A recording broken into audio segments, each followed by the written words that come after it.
temos que buscar nas escrituras é o que é o batismo. Se nós entendermos o que é o batismo, nós vemos que me parece mais adequado não batizar pessoas que não entendam o que de fato é aquele instrumento. O batismo é uma expressão pública, exteriorizável do que aconteceu internamente. Batismo nas águas.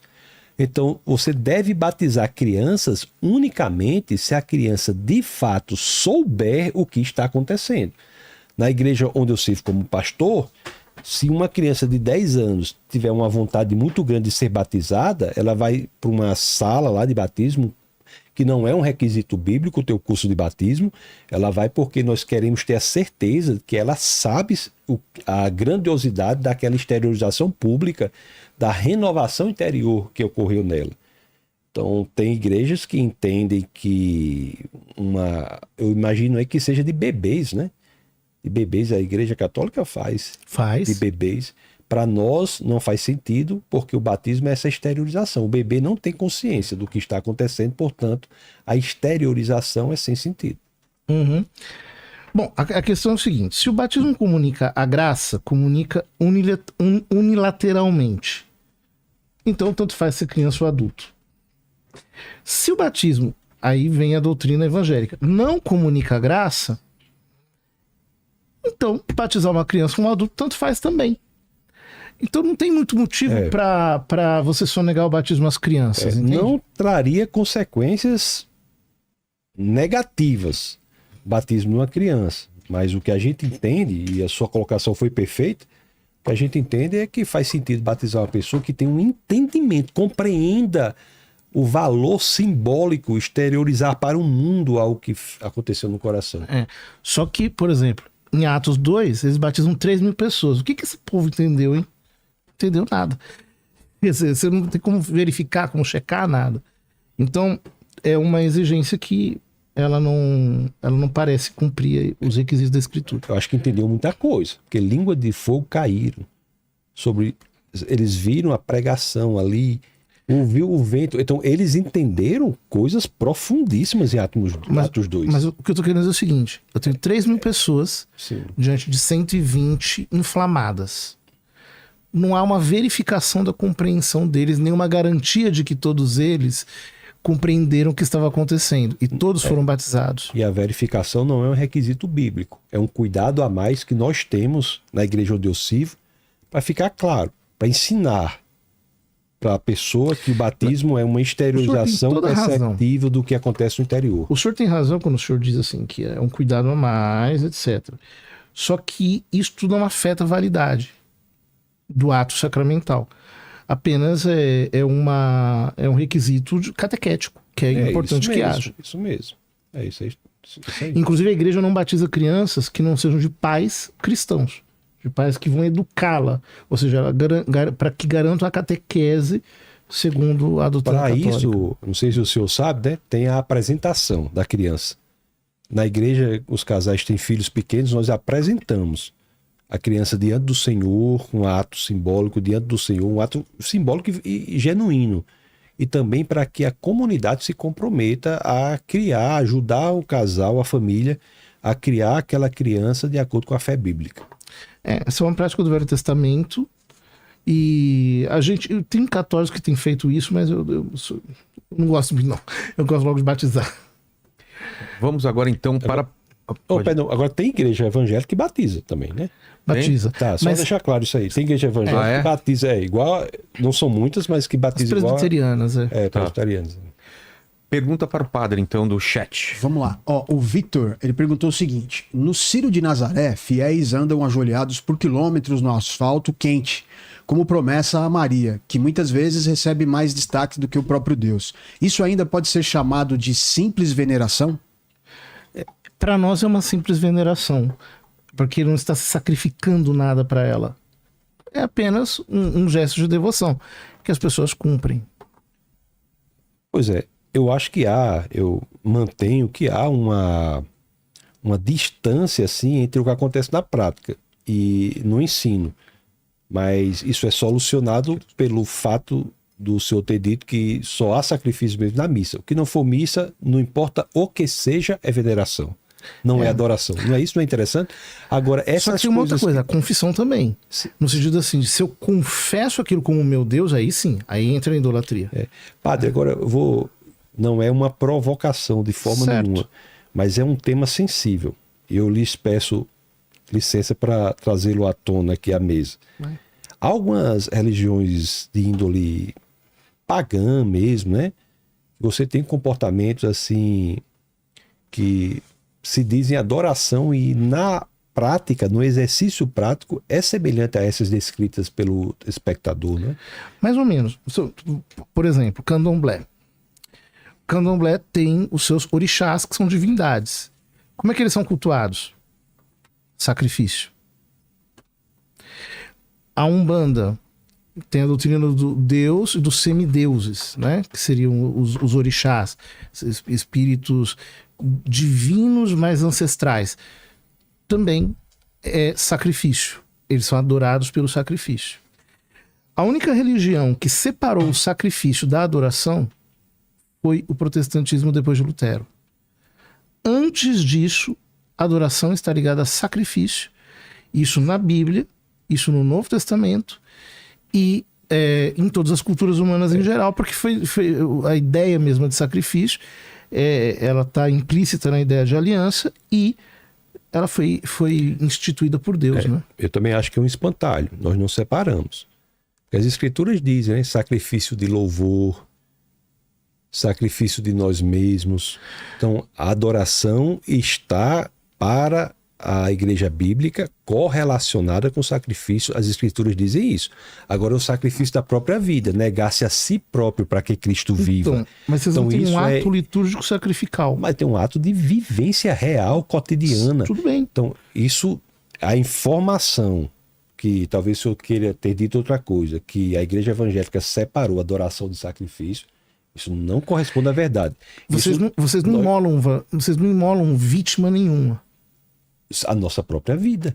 Nós somos dados por sacrifício, nós nos negamos. A proposta para o cristianismo, sabe qual é? Morra. Certo. Que Cristo vive em Só você. que- Morra. Então, sacrificar-se é extremamente... Agora, é claro, não sofrimento.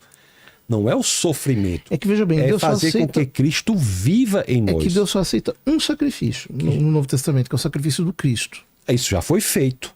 Ele já foi feito, mas ele é sacramentalmente tornado presente. Aqui é outro tema, Eucaristia. É É outro isso. tema. Quer falar sobre esse tema? É outro tema aqui. Mas é isso que para nós configura a adoração. Para nós, o sacrifício do Cristo foi perfeito. Inclusive, é um elemento seríssimo acrescentar algo ao sacrifício de Cristo que foi feito na cruz.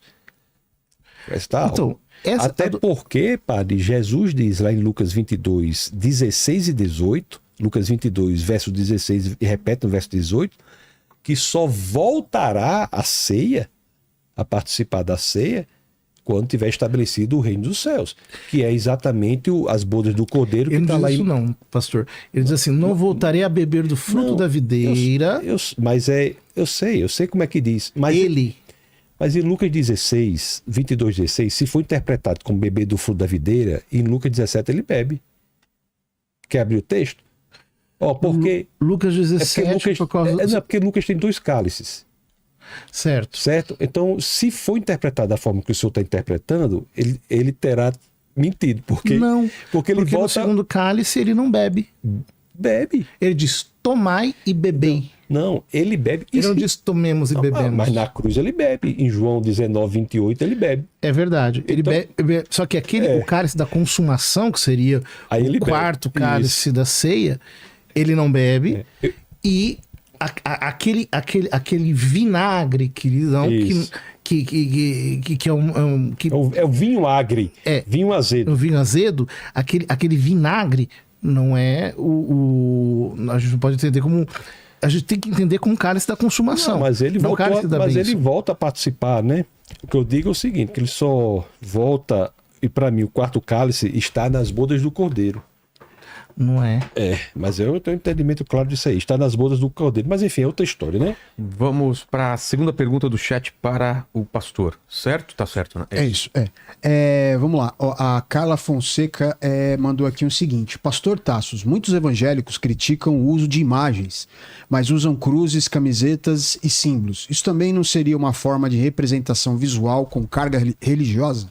Tem algumas que também usam, vendem pedaço da cruz, sal não sei da onde, água, não é? Tem.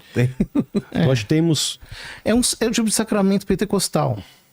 Eu acho que os Não, pentecostais... mas peraí, deixa eu responder. Deixa eu ver primeiro o que tá assim.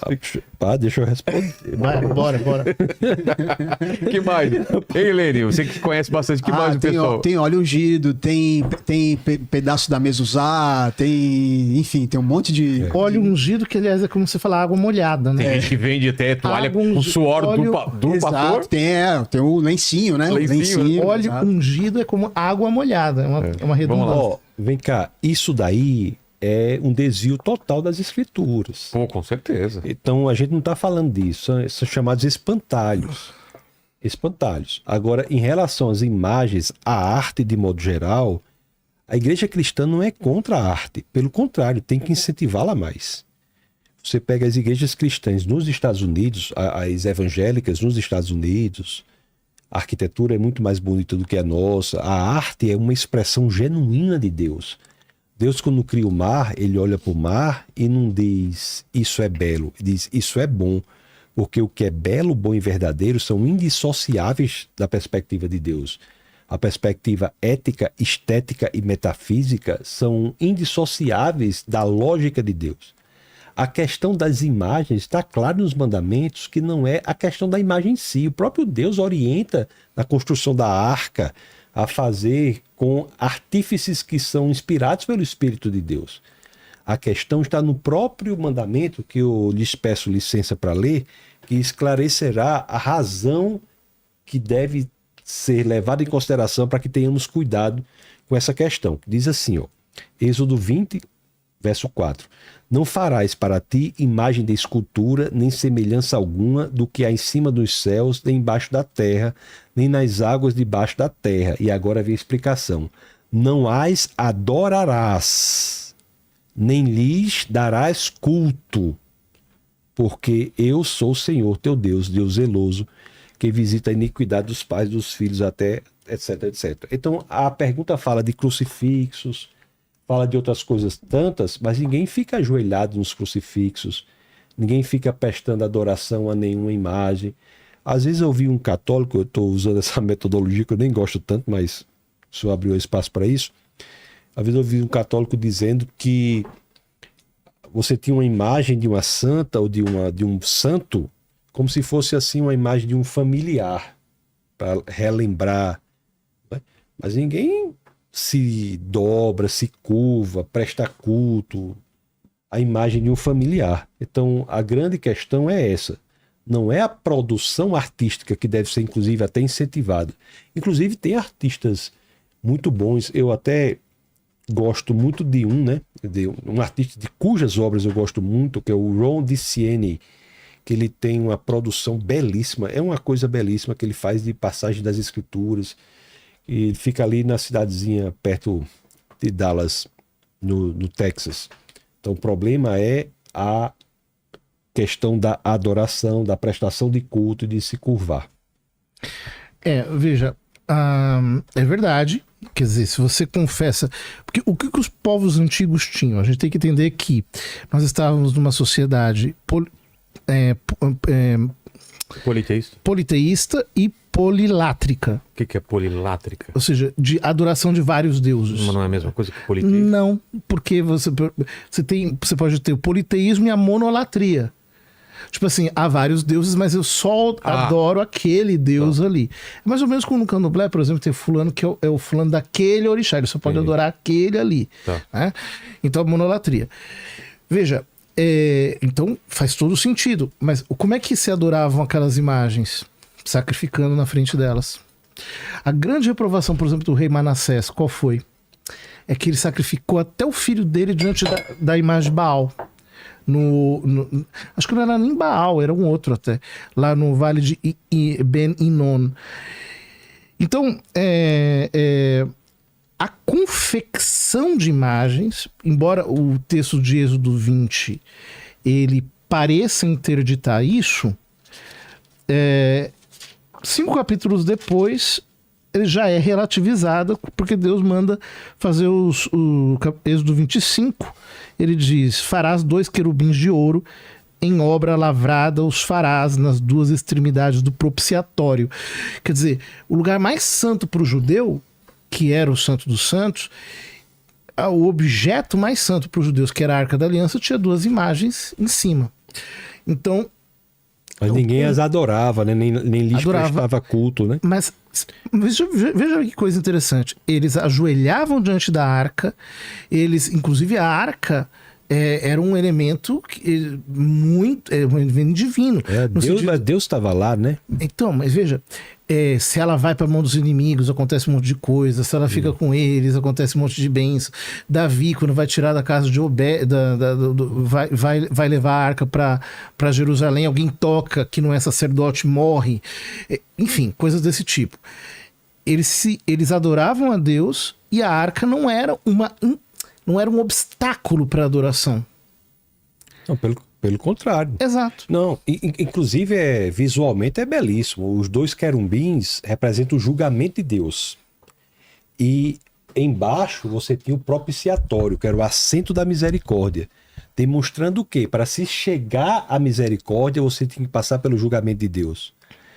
Para se voltar ao paraíso, o que é que precisava? Passar pelo julgamento dos querubins que foram colocados na frente lá do paraíso com a espada. A cortina, que é rasgada de cima a baixo, ela tinha bordados 2 querubins, mostrando o quê? Que o acesso a Deus foi restabelecido com o preço que foi pago. Sim, a expressão visual de temas teológicos profundos é algo de uma maravilha inimaginável. Agora, a proibição de fato me parece que com isso o padre concordou, ídolos. Ídolos. Lene, segunda pergunta para o padre. Isso. Vamos lá. O Leandro Barroso perguntou o seguinte. Jesus disse que só Deus perdoa pecados. Aí cita um trecho da Bíblia, Marcos 2,7. A Bíblia ensina que devemos confessar a Deus, João 1,9. E a Igreja Católica ensina a confessar nossos pecados a um padre, um homem. E ele define a absolvição. O padre não está ocupando o lugar de Deus? Veja bem. Aqui nós estamos em Marcos capítulo 2, mas o texto paralelo, o senhor consegue achar aí em Mateus, a cura do paralítico? Diz... Né?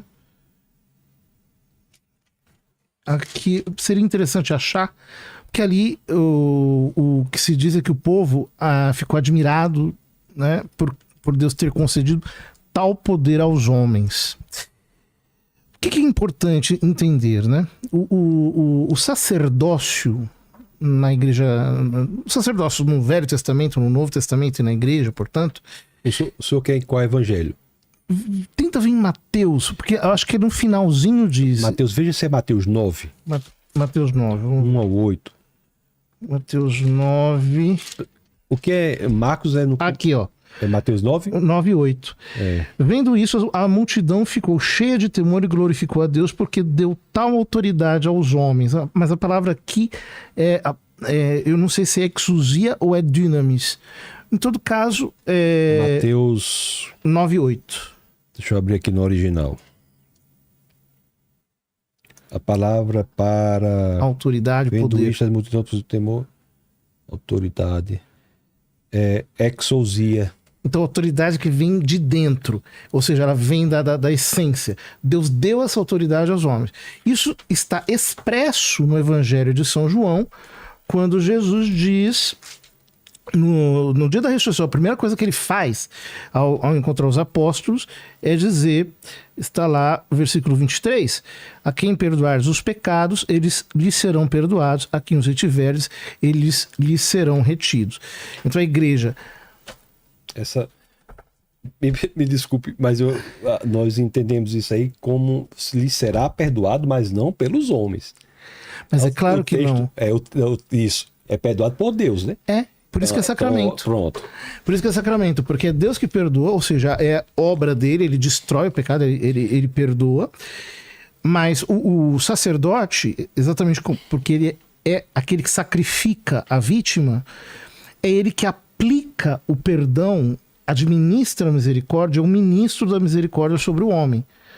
Então, uma das coisas mais maravilhosas que existe é a gente se confessar. Então, deixar claro, né? É bom deixar claro. Nós concordamos isso também. Só Deus perdoa, né? Claro, o padre absolve. Isso. Então, deixar claro. Só Deus perdoa. Aliás, um dos indícios da divindade de Jesus era esse. Quer dizer, a capacidade de dizer seus pecados estão perdoados. Porque se não fosse Deus, como é que ele diria isso? É claro, só para deixar uma coisa clara. É Deus que perdoa, mas na confissão ele o faz eficazmente através do sacerdote. Essa é a doutrina católica. Ou seja, o sacerdote não está ali como uma espécie de... Ouvinte. Só ouvinte. Ele é um instrumento de Deus para a remissão do pecado. Bom, me parece no direito tem um longa manus, que é a ideia do... É como, por exemplo, o Supremo requisita um juiz para exercer pela autoridade do Supremo, né? Uhum. Mas isso é uma doutrina católica, né? Não está nas escrituras claramente, é mais na... Está porque Deus deu a exousia. Então, exousia... Só tira da exousia, isso é a base dessa doutrina? Claro, porque exousia, a palavra significa o que vem da essência, né? Exousia. Usia é essência. Então não é apenas um poder jurídico, é um poder metafísico. Real. E qual seria a diferença entre eu pedir o perdão direto para Deus e usar um padre para fazer esse perdão? A diferença é a seguinte... Eu consigo o perdão dos dois jeitos. Dos dois modos, porém, o perdão divino que te é concedido pelo arrependimento pessoal, ele é proporcional ao seu arrependimento. Entendi. Mas o perdão sacramental, como ele é sacramental, ele corrige as imperfeições do seu arrependimento e a graça te é transmitida de maneira eficaz. Ou seja, você recebeu a graça, o pecado foi apagado, ainda que o seu arrependimento seja imperfeito. Tem que ter arrependimento. Mas se ele for imperfeito... Nos dois casos, só que o arrependimento, no caso do sacramento, se o seu arrependimento for imperfeito, ele é sanado pelo poder da graça, uma vez que esse sacramento foi instituído por Cristo. Ô, Vilela, agora tem uma coisa também interessante. Às vezes, na nossa função de pastor, a gente vê pessoas que vêm, que fizeram... Pessoas que vêm, que fizeram coisas muito ruins e elas pedem perdão ao Senhor, a Deus, e elas sabem que Deus os perdoou, mas elas não se perdoam. Aí nós temos que dizer, né? Rapaz, se você, por pior que você tenha agido, mas você sabe que Deus perdoou você, então se perdoe. Até porque se você não se perdoar sabendo que Deus perdoou você, é como se você estivesse colocando como um tribunal superior ao próprio Deus. As decisões de Deus têm que recorrer para você. Então, a culpa e a falta de auto-perdão muitas vezes atrapalha a caminhada cristã. É interessante como isso ocorre, sabe? A terceira pergunta para o pastor, Lene. O João Henrique perguntou o seguinte: se os católicos afirmam que a presença real de Cristo está na Eucaristia, o senhor considera errado quem acredita que o pão e o vinho se tornam, de fato, o corpo e o sangue de Cristo? Sim, nós não acreditamos na transubstanciação, essa doutrina, que o pão vira o corpo e o suco de uva vira o sangue de Cristo. Nós não acreditamos. Nós acreditamos que o sacrifício foi feito ali em Cristo Jesus, no Calvário, e o que é feito é em memória dele, como o próprio Jesus diz. E para provar, eu digo assim, se é ou não o corpo, pode mandar os elementos para o laboratório. Se for mudança mesmo, se tiver mesmo a mudança, o laboratório deveria indicar, né? Então o senhor acha que Jesus mandou a gente comer pão na igreja? Como assim? Jesus mandou comer pão. Vamos lá comer pão e beber vinho.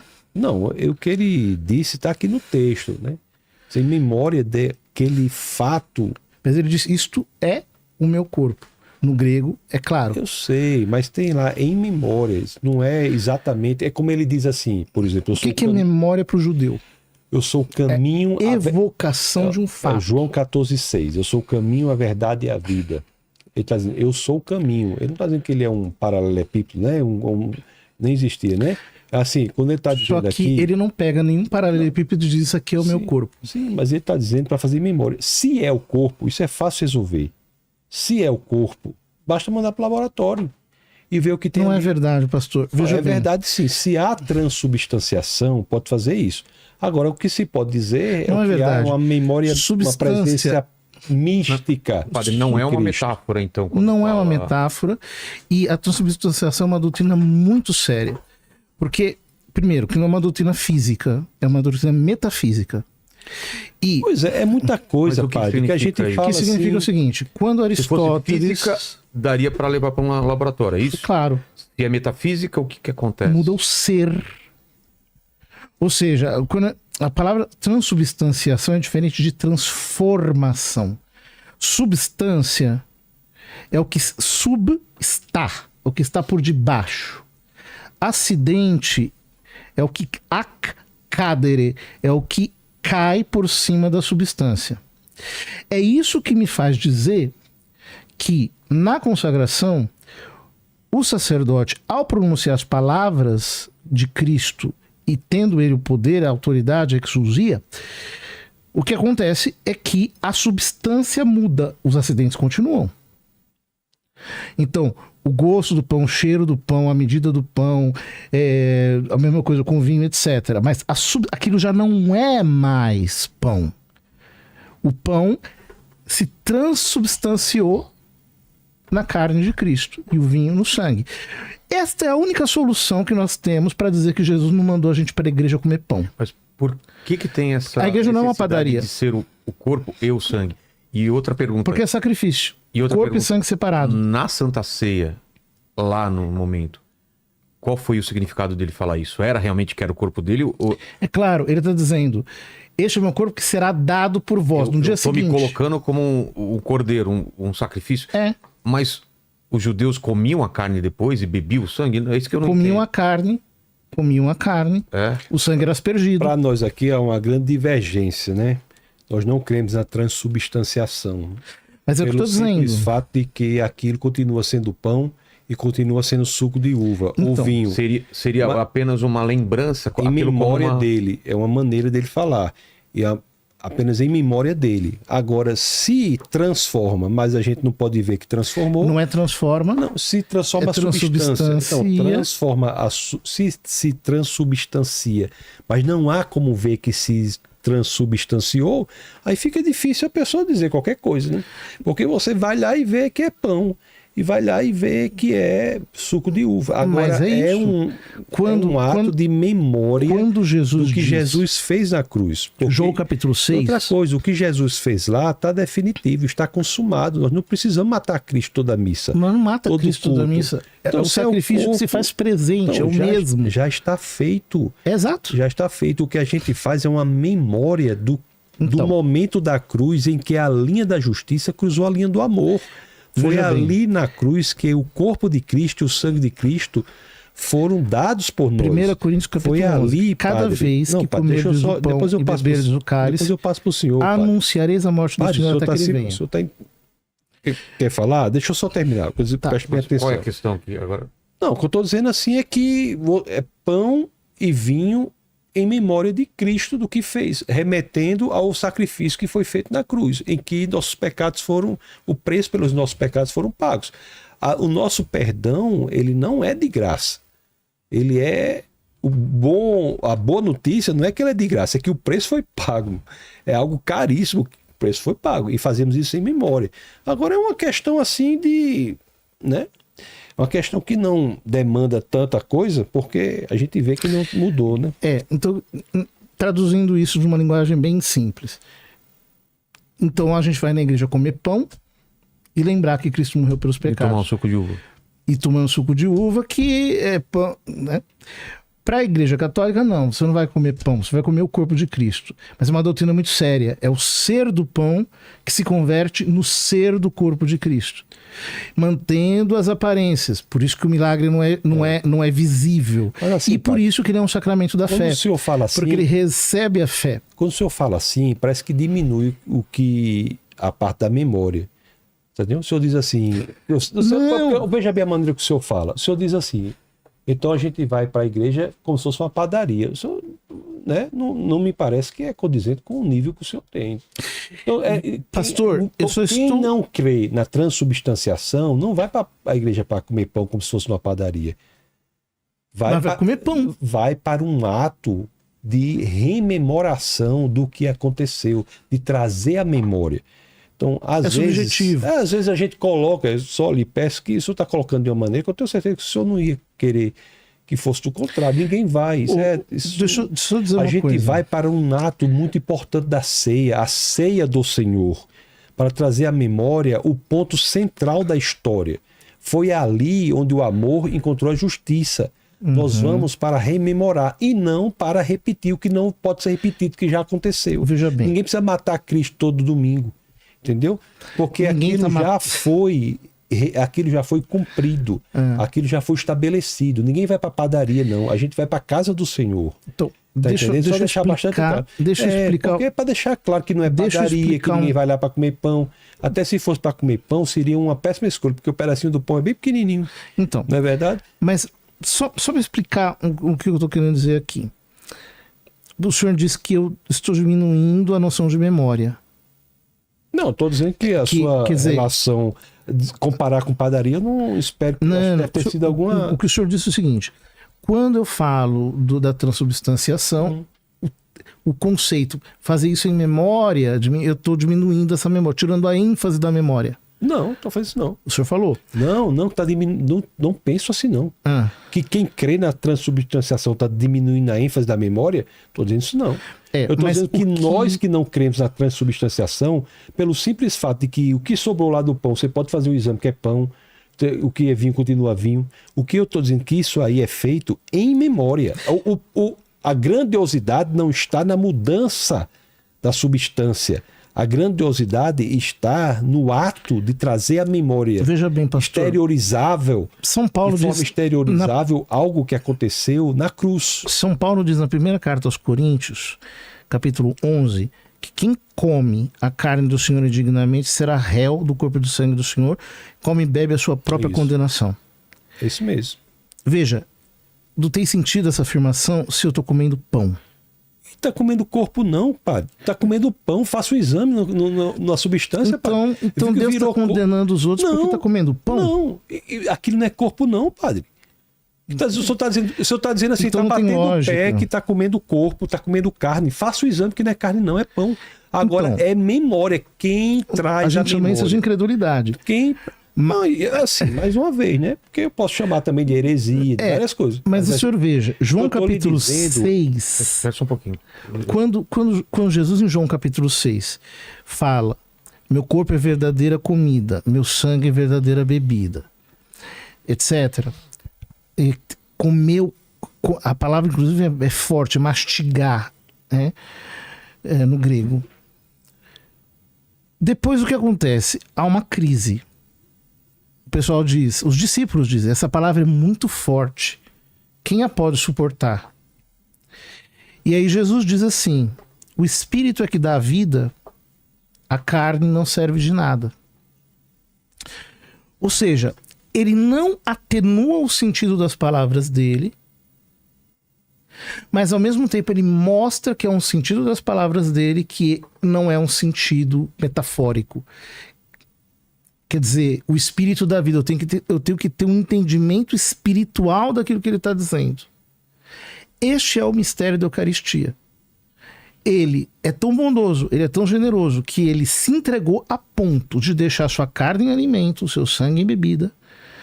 E eles são separados porque corpo e sangue separados é igual à morte, o que significa que a celebração da Eucaristia é a evocação da morte do Senhor sobre o altar.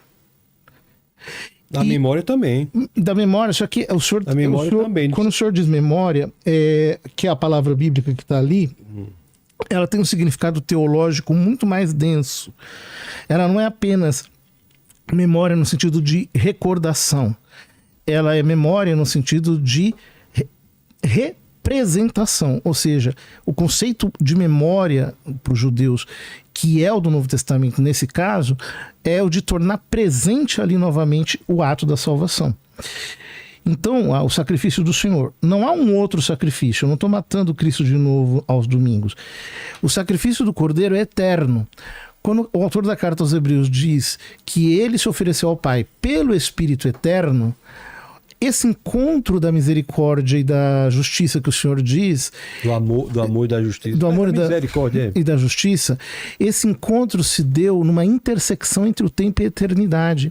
É por isso que o Apocalipse diz que o Cordeiro foi imolado antes da fundação do mundo. Mas isso não tem nada a ver com o fato de ser carne e ser sangue. O sacrifício do Cristo é eterno. O Cordeiro está imolado em pé diante do altar. Ele foi levado ao grau da eternidade. Portanto, sacramentalmente, o que nós fazemos é trazer este sacrifício, que é sempre atual, para este instante, para este momento. O nome disso é Santa Missa. Nós fazemos isso também. Eu acho que não. Não, porque vocês não sacrificam. Se achava, passa a achar diferente. Porque o que a gente Primeiro, faz que o senhor lá não acredita no sacerdócio. Não acredita no sacerdócio? No sacerdócio ministerial. Quer dizer, não, o senhor acredita. Sim. A doutrina protestante é a doutrina do sacerdócio comum. Agora você vai dizer o que eu acredito ou não acredito? Não, Mas eu não estou entendendo como que... Vai dizer o que eu acredito ou não acredito? A doutrina protestante não acredita que existem o sacerdócio ministerial, ou seja, que existem homens que são sacerdotes. O pastorado é um Eu ofício. acabei de vir agora, lá, estava com um arcebispo da igreja cristã, arcebispo lá de Recife, Paulo Garcia, 50 anos de ministério, arcebispo, tem bispo, Anglicano, né? de origem anglicana. Então, assim, o senhor está dando afirmações aí à solta. O senhor está dizendo que eu não acredito no sacerdócio. Não é na sua denominação. E todas as outras Como são. assim? Tem sacerdote em toda denominação ministerial. Como é... Mas há uma diferença? Mas você Não, porque o que não é da denominação dele, ele diz que eu não acredito. Não. Qual a Se for diferença, da então? forma dele. Não, pastor. O que eu estou querendo dizer é o seguinte. Os senhores não acreditam que, ao celebrarem a ceia, os senhores estão realizando o próprio sacrifício de Cristo sobre o altar. O que fez foi completo. Não precisa sacrificar de novo, não. Então, o que fez foi suficiente. Portanto, não estão exercendo um sacerdócio naquele momento, porque o sacerdócio consiste no ato de sacrificar. Não necessariamente. Isso até o sacrifício perfeito. Os judeus, o sacerdócio consiste no ato de sacrificar até que o cordeiro perfeito foi emolado, foi morto por nós. É isso que eu estou dizendo. A repetição do sacerdócio como o ato de sacrificar só existiu até Cristo. Porque em Cristo o problema foi resolvido. Tudo que acontecia antes de Cristo era um trailer para o filme completo em Cristo Jesus. Okay. Então o sacerdote hoje vai memorar, trazer à memória o que foi o perfeito. Não é porque nós não cremos que está matando o Cristo de novo que não há sacerdote. Isso aí não existe isso. Quando Jesus antecipou sacramentalmente a sua morte na ceia, na Santa Ceia, ele disse aos apóstolos: fazei isto. Aquilo ali foi o corpo dele? Foi a carne, foi o sangue dele? Foi. Foi? Tem dizendo aí que foi o corpo? Ele disse: isto Sim. é o meu corpo. Sim, fazer isso em memória de mim. Isto é o cálice do Mas meu era sangue. o corpo dele, não foi o pão, não? Repartiu o pão. Repartiu a carne. Tomar e comer. Isto Sim, mas é o meu Mas corpo. não diz repartiu o pão? Repartiu. Então, repartiu o quê? O pão. Ele não repartiu a carne, não. Mas Repartiu é claro, o pão. ele Não é claro, não. Não é claro, não. Porque dizendo, se fosse a isto carne... é o meu corpo. Mas então a Bíblia devia ter dito, repartiu a carne e disse, porque ele não repartiu a carne, Mas ele repartiu o pão. claro, é sacramento. Não é claro, não. É claro sendo pão, não sendo carne. Porque se tem dizendo pão, não pode ser carne. Se Não é ele está verdade? dizendo que é, Tendo, quem sou eu para dizer que não é? E não é o quê, padre? Carne. O corpo e o sangue. Sim, ceia, vamos ler aqui, Lucas 22, 19. E tomando um pão, tendo dado graças, o partiu e lhes disse, dizendo, isto é meu corpo oferecido por vós, fazei isto em memória de mim. É um pão. É um pão. Mas ele está dizendo, isto é o meu corpo. Mas é pão e diz que é para fazer em memória. Mas se ele está dizendo que é o corpo, como é que o senhor diz que é pão? Porque ele está dizendo que tomou um pão e diz para fazer em Mas memória. é claro, quando ele toma é pão. Mas quando ele diz é corpo. Não, mas representa corpo, mas não é corpo, é pão. O senhor está dizendo que representa. Semelhantemente... Aí ele está dizendo que é. Não, está dizendo que é pão. Chegamos no impasse, então. Ó, diz É aqui... pão ou é carne? Abre, Jesus diz que é carne. abre uma votação aí no chat. Vamos lá. É pão ou é carne? E a Não, última... mas isso é um negócio muito sério, na Sim, realidade. sim, eu vi que tem Não uma, tem uma não divisão bom nem- muito É grande. bom, né? Assim, é uma coisa muito séria, mas independentemente das nossas divergências em relação a isso, representa, ou não sei se é o caso apresenta, né? Talvez, representa ou apresenta o cerne do ministério de Jesus Cristo aqui na Terra, que foi pagar o preço pelos nossos pecados. Ele é o Deus missionário que veio resolver este problema pela humanidade. Vamos à terceira e última pergunta desse bloco para o padre. E aqui, olha, o Rafael Almeida falando, Vilela e equipe frouxa levam um convidado extremamente mal educado. Tá até difícil saber de quem você tá falando, de tanta educação dos dois. Então o único mal educado aqui é você, Rafael. Os dois estão super educados aqui. Obrigado, Rafael. Continua mandando aí, né, perguntas. Vamos lá. Ó, o Emerson perguntou aqui o seguinte, padre, onde está na Bíblia que um ser humano que fizer 3 milagres comprovados deve ser considerado santo e ser tido como um intercessor de Cristo? Pô, isso não está na Bíblia porque a Bíblia não estabelece o processo de canonização. Quem faz isso é a igreja. O que está na Bíblia é que a igreja é a coluna e o fundamento da verdade. Isso está na Bíblia. Quer comentar alguma coisa? Ou vamos... Não, a igreja de Cristo. A gente começou nessa discussão, não iremos retomá-la. A igreja de Cristo é o corpo de Cristo, que será unida a Cristo nas bodas do Cordeiro de maneira perfeita. Lá em Mateus, no capítulo 8, no verso 11, diz que pessoas virão do Oriente, do Ocidente, do Norte e do Sul, se unirão à mesa com Abraão, Isaac e Jacó, e aquilo ali será a união perfeita. Essa é a igreja do Senhor. Vamos então, Lene, colocar o vídeo do terceiro bloco aqui e Bora o lá. final para as considerações finais. Obrigado a todos que estiveram aqui com a gente. Cada um vai ter 15 minutos aí livremente, porque não precisa falar todo. Cada um fala, outro vai fala. falar 15 minutos. Não, não. Tem até 15 minutos. Não. E aí pode falar, outro comenta e tal. Fique à vontade, Lene. Toca o vídeo. falar. Terceiro bloco, conclusão e encerramento. Cada debatedor terá um banco de tempo de 15 minutos para suas considerações finais e encerramento do debate. Agora, como eu disse, não é obrigado a gastar todo o tempo. Aí é encerramento, agradecimento, redes sociais e tudo mais. E obrigado aos dois aí. Quem quer começar? Vamos lá. Quer que eu comece? Vamos lá. Como eu comecei, eu acho justo que o senhor não comece. Boa, padre. Para mim não tem problema nenhum, não. Nós temos uma representação da Igreja do Senhor aqui na Terra como uma unidade em Cristo Jesus. Isso é um exército aqui na Terra para expandir o reino, a palavra da salvação, a palavra do arrependimento. A igreja é exército, ela não é hospital. Embora no exército possa haver hospital de campanha para que as pessoas sejam curadas, tratadas e voltem para o fronte. Então há também em todas as manifestações do cristianismo uma ala ou um momento de alinhamento contra certas ideologias decorrentes do inimigo de nossas almas que querem destruir as pessoas.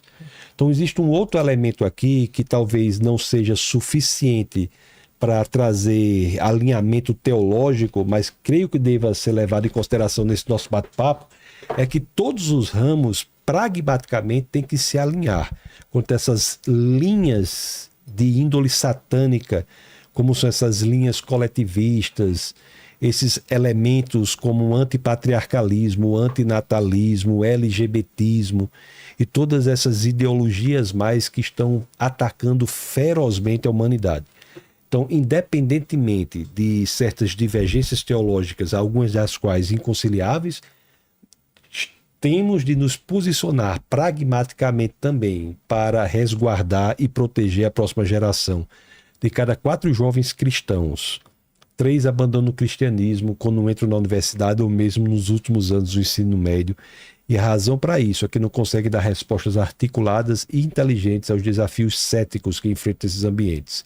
A solução para tudo isso, muitos colocam na política, e a política não é desimportante, a política conta, mas a solução está no fortalecimento da Igreja do Senhor e no fortalecimento da família.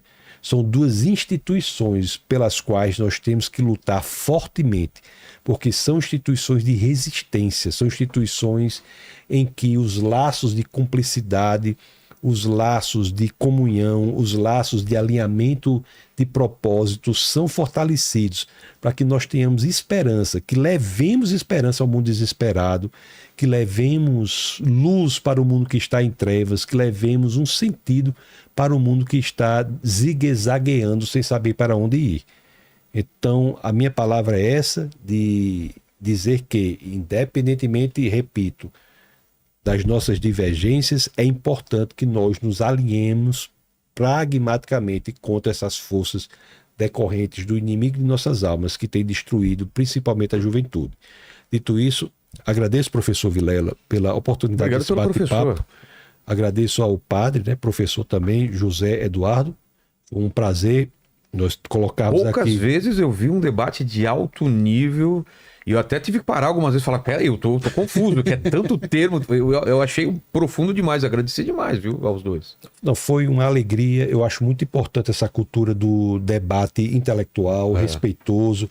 Tudo que foi dito aqui de maneira nenhuma tem qualquer caráter pessoal. Claro. Foi apenas as ideias que foram colocadas sobre a mesa. E eu lhe agradeço por ter feito parte desse bate-papo conosco. Ao nosso comandante... O Leni? Leni. Isso. Leni. Uma figura de alto nível também. A gente consegue ver. Obrigado. Nós olhamos para ele. Agora, eu fiz uma pergunta para ele que eu vou fazer a inversa, que eu estou muito confuso nesse podcast aqui. Porque eu perguntei para ele se ele pintava a barba de branco ou o cabelo de preto. E agora eu vou perguntar o contrário aqui. Não, eu pinto a barba de preto. E o cabelo já é O cabelo é branco. O dele não. Ele não pinta nem o cabelo nem a barba. Nem a barba. É natural assim, isso aí. Né? É. E o dele, pra quem não tá vendo, é o contrário do meu, né? É, exatamente. E eu não tenho cabelo. E o senhor não pinta nem a barba e nem o cabelo. Padre, sabe como é que nós chamamos isso aí? Arrebatamento progressivo. O padre já está sendo arrebatado progressivamente. Começou pelo cabelo. Pelo cabelo. Maravilhoso. Então, muito obrigado, que Deus nos abençoe a todos, que seu projeto aqui no podcast cresça cada vez mais, se alcance mais pessoas, mais vidas, isso. Que a mensagem chegue em lugares ainda mais profundos. Muita mensagem de gente que, através de um corte, através de um programa, voltou para a igreja, voltou a orar, voltou a rezar. Então, fico muito feliz com isso. Então, que continue, né? Padre, é contigo. Sim, eu posso falar do Instagram, dessas coisas? Vamos deixar para depois, então. Tá. Aí ele termina e os dois papos nas redes. Não, a gente fala depois. Tá bom.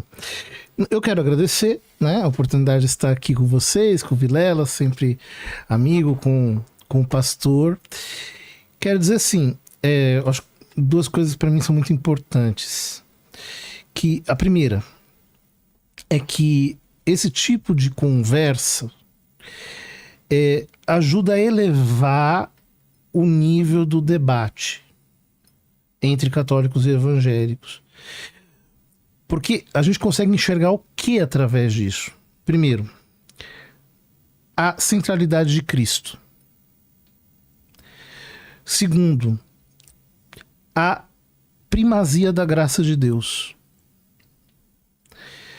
Terceiro, a seriedade teológica com a qual a gente lida com as próprias fontes. É por isso que, por exemplo, às vezes me convidam para debates, né? Tem até uns apologetas que são protestantes. O que são apologetas? Apologetas, sim, são... Eles querem defender a fé protestante contra a católica de uma maneira... Apologética é defesa. Apologética cristã, defesa do cristianismo. Que eles de vez em quando me desafiam para um debate, né? Só que é aquilo, eu sou um teólogo, eu não posso debater com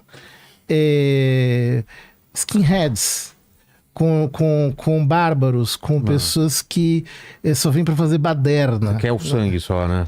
Que quer fazer debate pelo bagunça, debate, que tá atrás de picuinha. Então é bom quando a gente pode conversar seriamente e, repito, se alguém ficou com a impressão de que houve alguma agressão... Não houve. A gente que tá aqui é normal. Não houve mesmo. Então é muito bom quando a gente pode conversar com isso, lidando com seriedade sobre as nossas fontes. E eu acho que, e essa é a segunda coisa que eu queria dizer, nós estamos caminhando para uma realidade no Brasil em que a igreja evangélica e a igreja católica estão chegando, digamos, a uma espécie de equilíbrio demográfico. E é muito importante que nós possamos nos entender teologicamente. Obviamente não para nos ofendermos, mas para percebermos as nossas diferenças e, percebendo as nossas diferenças, vermos que há muita seriedade por detrás delas. Então agradeço, que Deus abençoe e possa dar a todos nós a sua graça, né? Para que a gente possa, de fato, chegar na vida eterna, onde não haverá debate, mas apenas a contemplação da Trindade eterna. Pois é. Redes sociais, padre, já aproveita. Minhas redes sociais, PE José Eduardo, Instagram, também YouTube, tem sermão quase todo dia lá. E é isso. Redes sociais.